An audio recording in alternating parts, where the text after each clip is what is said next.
Ready. आप सभी को बहुत बहुत नमस्कार, सबका अभिनंदन है। आज सुबह से अखबारों में जो सुर्खियां आई हुई हैं वो हम सबको एक कहानी बयां करती है।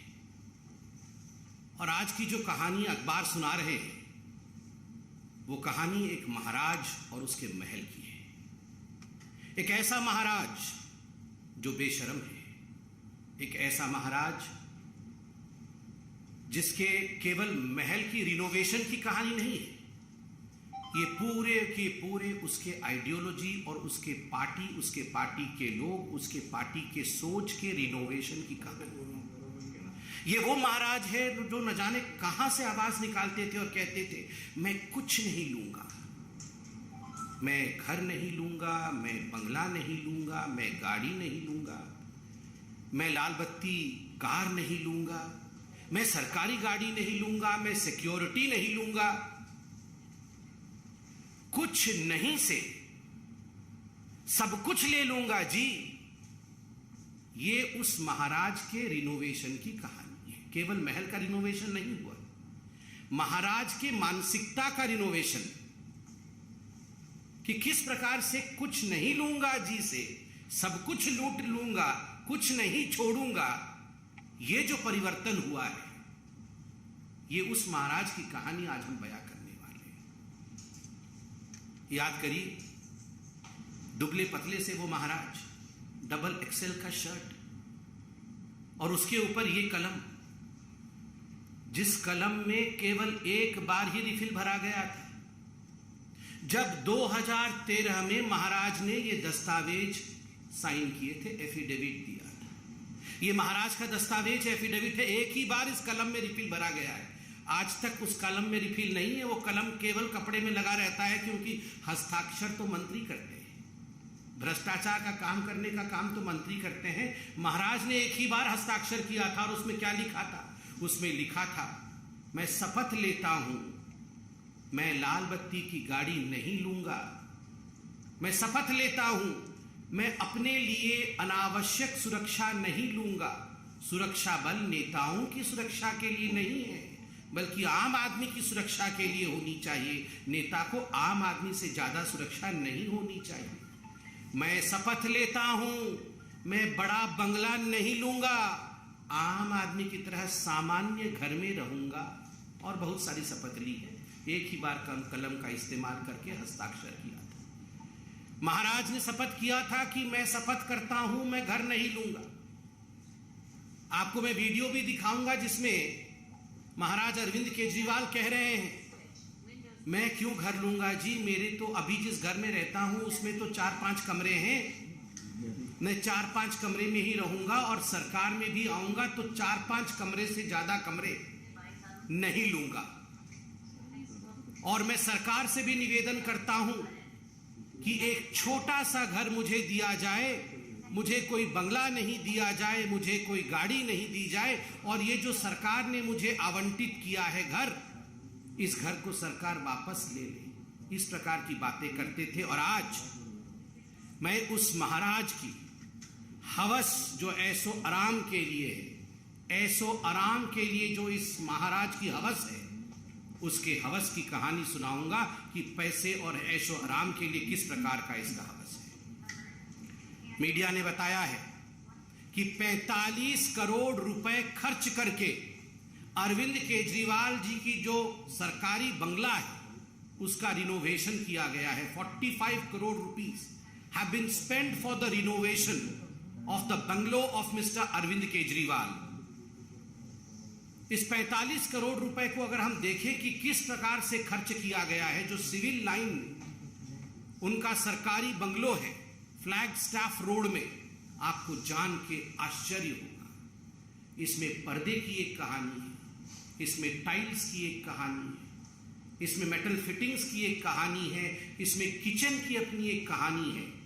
और ये सारे पर्दे, फिटिंग्स, इलेक्ट्रिकल लाइटिंग्स, टाइल्स, ये चिल्ला चिल्ला कर कह रहे हैं कि we are of the most superior quality.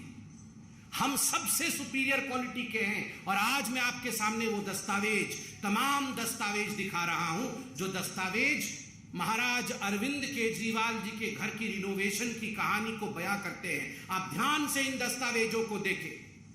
इन दस्तावेजों में एक एक पर्दे के रकम को, एक एक गैजेट के रकम को बयां किया गया है। एक एक टाइल्स कहां से, किस देश से मंगाई गई, उसकी कहानी इस दस्तावेज में मौजूद है। और मैं दस्तावेज के कुछ अंश, दस्तावेज तो बड़े हैं, कुछ अंश आपको दिखाऊंगा। आप देखिए इसमें क्या लिखा हुआ है। Superior quality tiles, superior quality ornamental work, superior quality flooring, सब कुछ सुपीरियर क्वालिटी।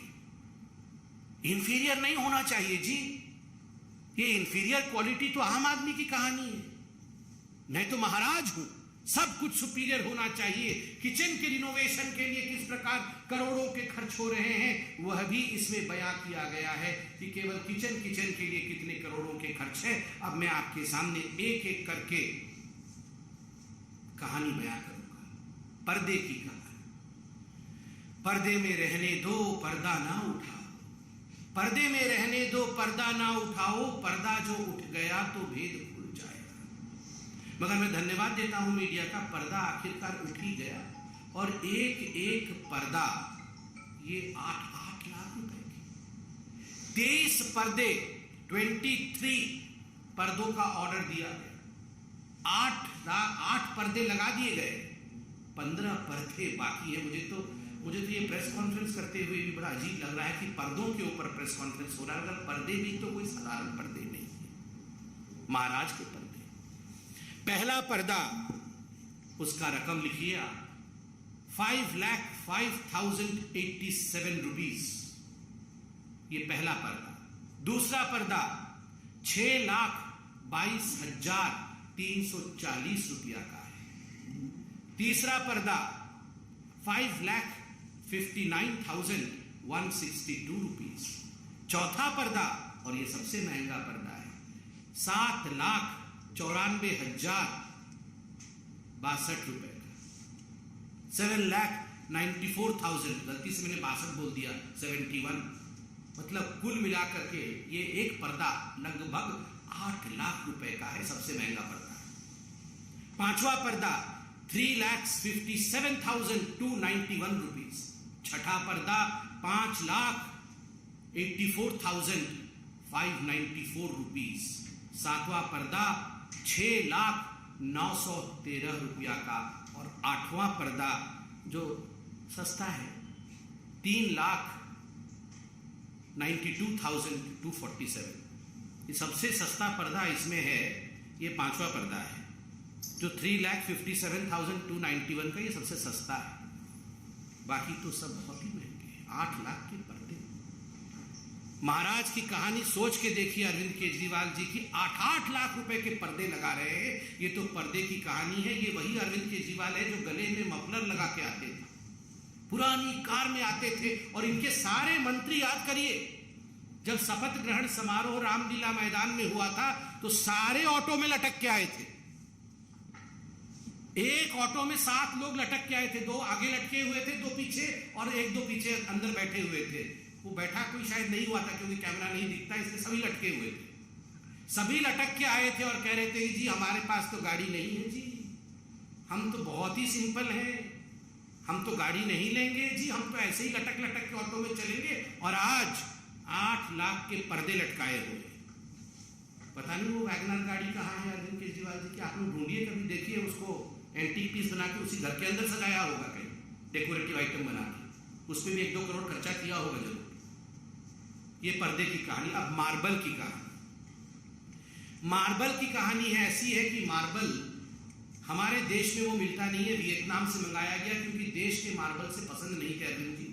स्पेशल ऑर्डर देके मंगाया गया, क्योंकि ये ऑर्डर हिंदुस्तान में नहीं पूरी हो सकती थी, तो वियतनाम से मंगाया गया है। और कुल 1,15,00,000 से अधिक के मार्बल अभी तक लगे हैं। 1,15,00,000 से अधिक के मार्बल अभी तक लगे हैं। आप सोच के देखिए, दिल्ली के सिविल लाइन स्थित 6 फ्लैगस्टाफ रोड में। बंधुगण, prefabricated artistic wood panel केवल ये रंगाई लिपाई करके अगर दीवार बन जाए, जिसको हम लोग घरौंदा कहते हैं, इस घरौंदे में तो रह नहीं सकते थे अरविंद केजरीवाल।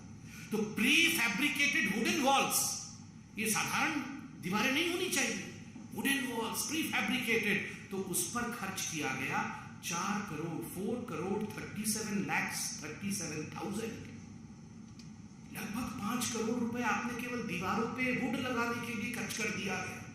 क्या आलीशान बड़े बड़े राजे महाराजे, वो भी अब सर झुका करके खड़े होंगे, जय हो अरविंद केजरीवाल जी की, आप तो हम सबके पिताजी निकले। मतलब हमारे दीवार पर भी इस प्रकार का सामान नहीं लगा हुआ था जो आपने लगाया। महाराज अरविंद केजरीवाल चक्रवर्ती, मतलब ऐशो आराम में चक्रवर्ती सम्राट निकले। फिर प्री फैब्रिकेटेड आर्टिस्टिक स्टोन, केवल ये वुडन पैनलिंग लगाने से खुश नहीं हुए, आर्टिस्टिक स्टोन्स जो हम लोग सुनते थे कि महलों में वो रत्न अलंकार जड़ित होते थे, उस प्रकार से आर्टिस्टिक स्टोन वर्क किया गया, जिसमें 58,58,555 रुपए, 58,58,555 रुपीज ये स्टोन्स, प्री फैब्रिकेटेड स्टोन्स लगाने में खर्च हुआ। तो आप सोच के देखिए, 5-6 करोड़ की दीवारें अरविंद केजरीवाल जी ने बनाई है। और तो और decorative pillars, railings, metal decorative pieces पे लाखों खर्च किए गए।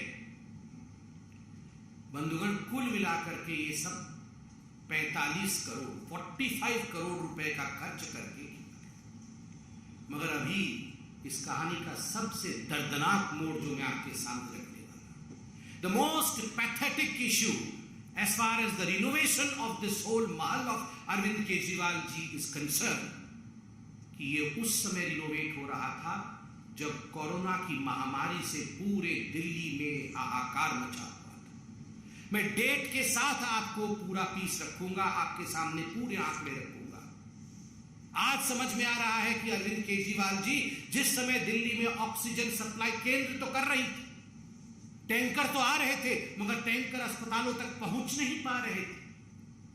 क्यों? लोगों को, आम आदमी अपने घर बेच रहा था इलाज के लिए, क्योंकि अरविंद केजरीवाल जी अस्पताल में बेड नहीं दे पा रहे थे। उस समय अरविंद केजरीवाल जी अपने महल के रिनोवेशन में व्यस्त थे। 1 सितंबर 2020 जब कोविड का पहला चरण, पहला वेव चल रहा था, तब रिनोवेशन के लिए 7,91,00,000 रुपए सैंक्शन किए गए। 8 जून 2021 को जब ऑक्सीजन सिलेंडर के लिए दिल्ली में हाहाकार मचा हुआ था, उस समय 1,64,00,000 रुपए अरविंद केजरीवाल जी के महल के रिनोवेशन के लिए सैंक्शन किया गया।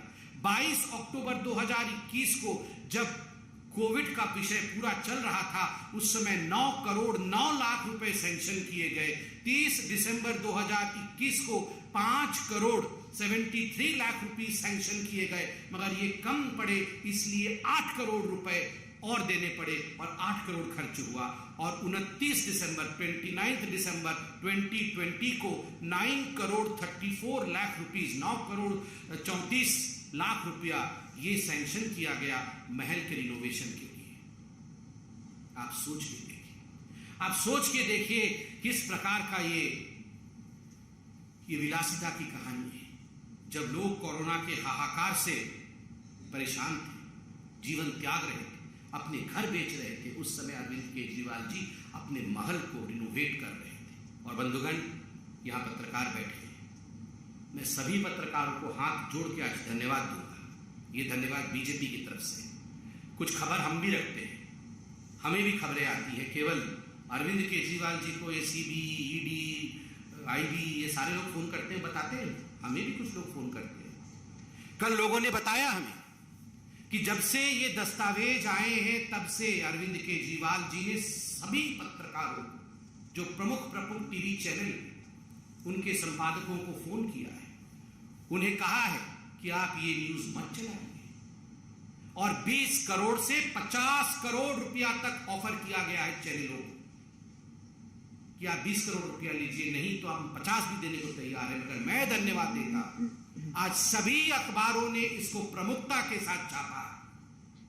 आज सभी चैनल इसे प्रमुखता के साथ रख रहे हैं, ये अपने आप में एक बहुत बड़ी बात है। ये दिखाता है कि किस प्रकार से हिंदुस्तान की मीडिया सच्चाई को आगे रखने में हम सब के लिए एक उत्कृष्ट काम कर रही है।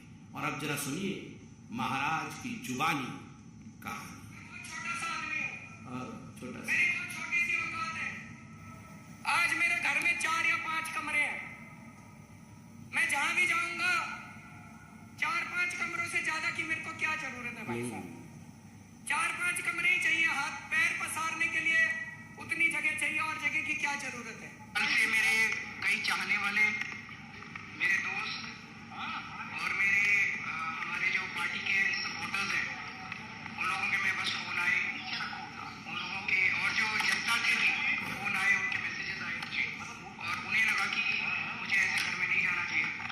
सो मैं ये दोनों घर छोड़ रहा हूँ और मैं सरकार को बोलूँगा कि वो मेरे लिए कोई और इससे भी छोटे घर ढूंढने की कोशिश करे। तो वो कहते हैं ना सीजन्स वाइज, तो वही वाली बात है, हमें तो उसके लिए तैयार रहना पड़ेगा। We have to be prepared for that scrutiny. कोई लाल बत्ती की गाड़ी नहीं होनी चाहिए उसके पास, कोई बड़ा बंगला नहीं होना चाहिए उसके पास, वो एक कमरे के फ्लैट में रहे आम आदमी की तरह, कोई सिक्योरिटी नहीं होनी चाहिए। आप सोचिए जरा कहां से आवाज निकालते थे। मतलब हृदय की गहराई से, पेट के अंदर से एकदम आवाज निकलती थी अरविंद केजरीवाल जी की कि एक कमरे के घर में रहूंगा जी, नहीं रहना चाहिए एक कमरे से बाहर।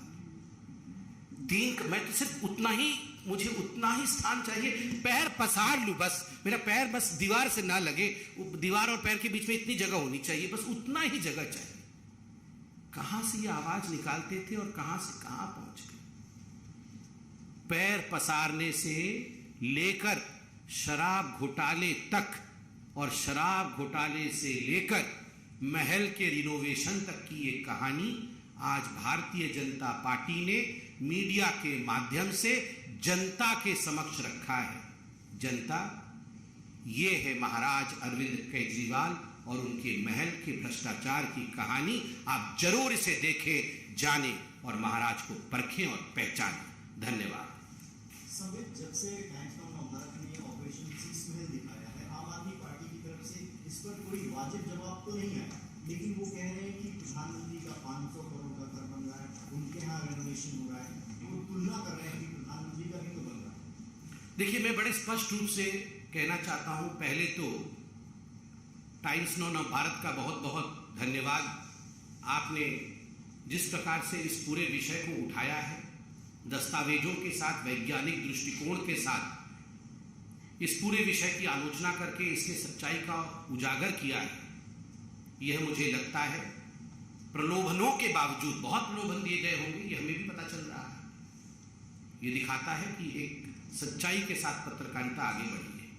दूसरी बात है, स्वाभाविक है, अरविंद केजरीवाल जी और आम आदमी पार्टी, उनके पास कोई जवाब नहीं होगा तो वो इसी प्रकार का जवाब देंगे कि प्रधानमंत्री गाड़ी में क्यों चलते हैं, प्रधानमंत्री घर में क्यों रहते हैं, ये सेंट्रल विस्ता क्यों बनता है, ये इसी प्रकार का जवाब देंगे।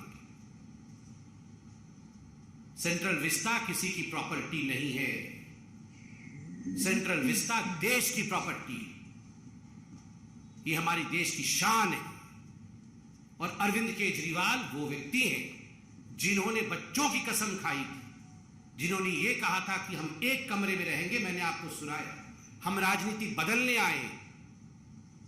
जो राजनीति बदलने आते हैं वो 8 लाख के पर्दे के तले छुप के नहीं रहते हैं, वो 45 करोड़ का महल नहीं बनाते। बहुत बहुत